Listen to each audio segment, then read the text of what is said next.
गूंगी बहू अंधी सास। एक परिवार में 5 लोग थे।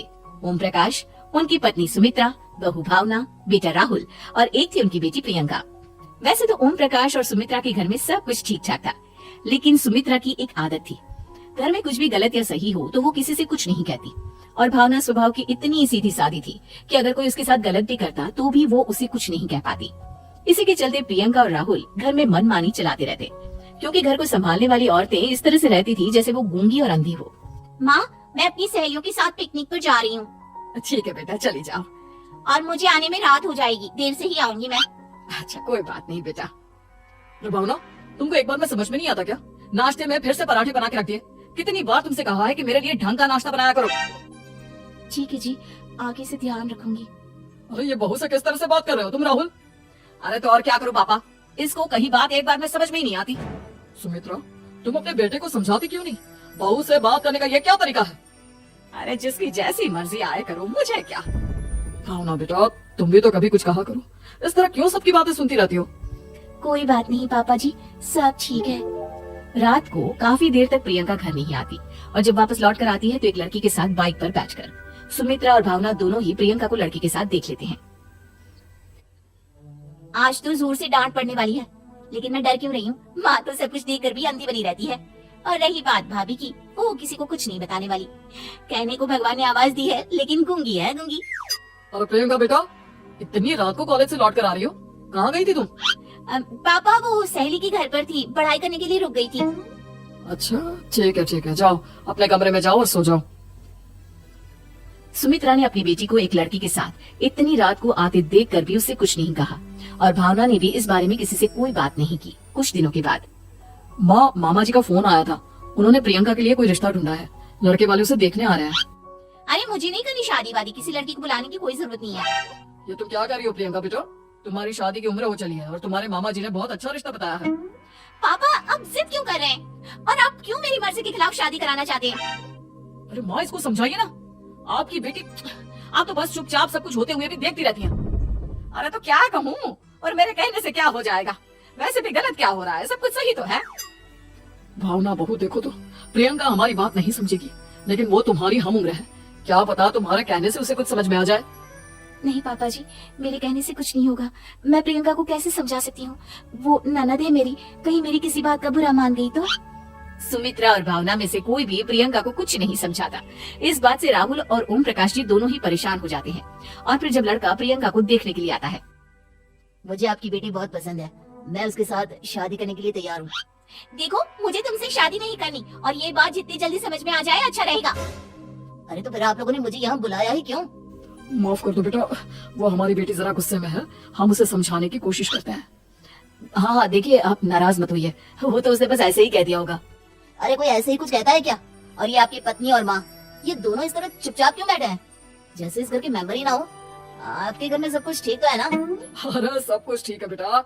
सुमित्रा, समझाओ ना अपनी बेटी को। अरे क्या समझाऊं, क्या होगा समझाने से? सब ठीक ही तो हो रहा है, गलत क्या हो रहा है? भावना, प्रियंका को अंदर लेकर जाओ और उससे समझाओ कि कितना अच्छा रिश्ता है। इतना अच्छा लड़का है, इस तरह से बिहेव ना करे। नहीं जी, मैं किसी से कुछ नहीं कह सकती जी। अरे अजीब परिवार है, मुझे तो यहाँ से निकलना पड़ेगा। इस तरह से तो आपकी बेटी की शादी किसी से नहीं हो सकती। जिसके घर की औरतें गूंगी और अंधी बनकर बैठ जाए, उस घर का कुछ नहीं हो सकता। ओम प्रकाश और राहुल सुमित्रा और भावना की हरकतों की वजह से बहुत परेशान हो जाते हैं। एक दिन वो दोनों आपस में बात करते हैं। पापा, समझ में नहीं आता कि भावना और माँ को कैसे समझाया जाए। सही कहते हो बेटा, तुम और मैं काम के सिलसिले में सारा दिन घर के बाहर रहते हैं और घर की दोनों औरतें जिन्हें सारा घर संभालना चाहिए, गूंगी और अंधी बनकर बैठी हैं। पापा, आप ही बताइए इसका क्या उपाय है?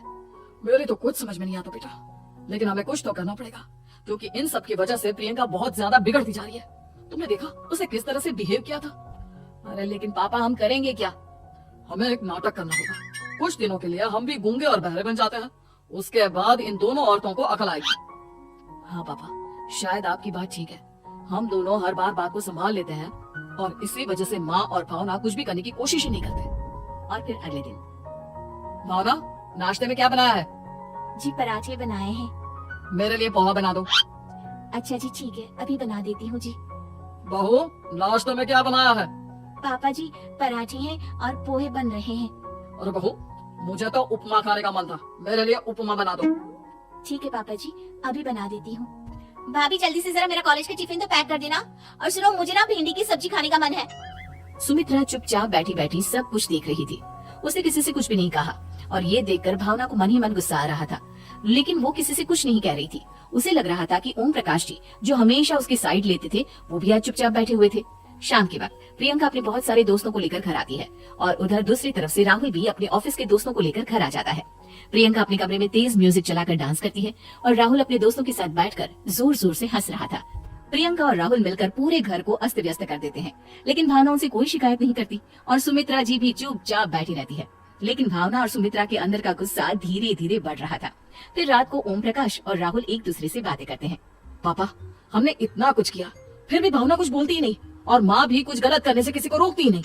तुम चिंता मत करो बेटा, इन दोनों के अंदर का गुस्सा भर रहा है और बहुत जल्दी बाहर आने वाला है।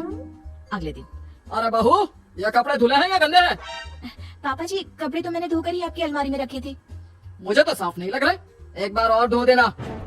प्रियंका, मैं सोच रहा था कि तुम्हें उस लड़के से शादी नहीं करनी है ना, मत करो। एक काम करो, वैसे भी क्या रखा है शादी वादी में, तुम्हें जो लड़का पसंद है उसके साथ जाकर कोर्ट मैरिज कर लो। इस बार ओम प्रकाश और राहुल की बात सुनकर भावना और सुमित्रा के अंदर का गुस्सा जाग उठता है। मैं किसी से कुछ कहती नहीं जी, इसका मतलब ये है कि आप लोग मुझे परेशान करते ही रहेंगे। कल 4 बार मुझसे नाश्ता बनवाया, आज पापा जी मुझसे धुले हुए कपड़ों को बार बार धुलवा रहे हैं। अरे मैं इंसान हूँ जी, कोई मशीन नहीं हूँ। तुम दोनों ने मिलकर इस घर की कैसी हालत बना दी है और अपनी बहन को भाग कर शादी करने के लिए कह रहे हो। तुम भाई हो या दुश्मन?